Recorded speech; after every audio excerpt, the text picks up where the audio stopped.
lalok. Sama sa pisinalikon o hukot. Sa katawa sa kasakit na kuyokta. Panaghigala nga walay kapuli pa.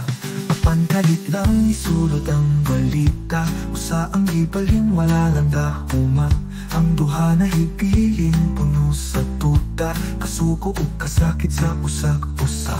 Koro ang pisingali o naputol kalit. Ang kasing-kasing na puno sa sakit. Panaghigala na bukal sa hangin.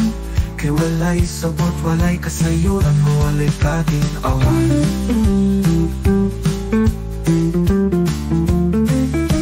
Ako sa kibasol, paborito kuno. Bisan walay sala, siya gihimong biktima.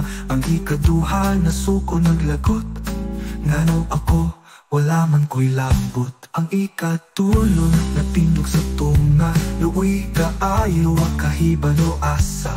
Kung mupili may usama masakitan. Ug ang tanang likon na piskan o kasakit na lawon. Ang pisingali o naputol kalit. Ang kasing-kasing na puno sa sakit. Panaghigala na bukal sa hangin.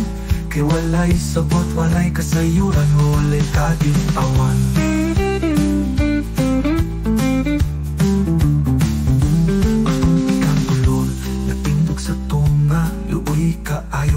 Hibalo asa.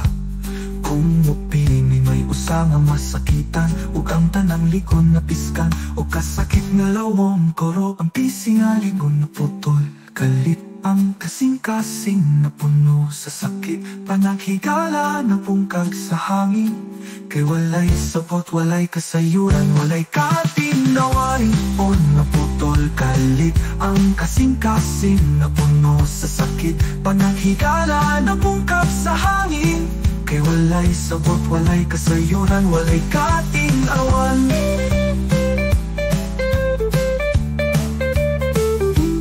Pambasin sa paglabay sa panahon.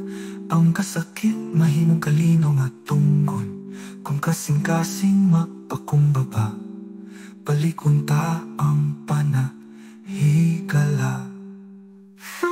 Koro ang pisinalik mahimong pambag-ok.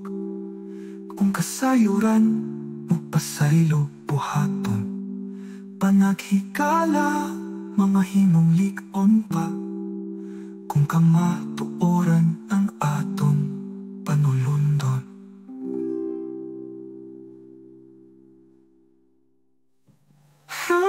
Koro ang pisinalik mahimo pang babo. Kung kasayuran magpasaylo buhaton. Panaghigala mamahimong likon pa. Kung kamatuoran ang aton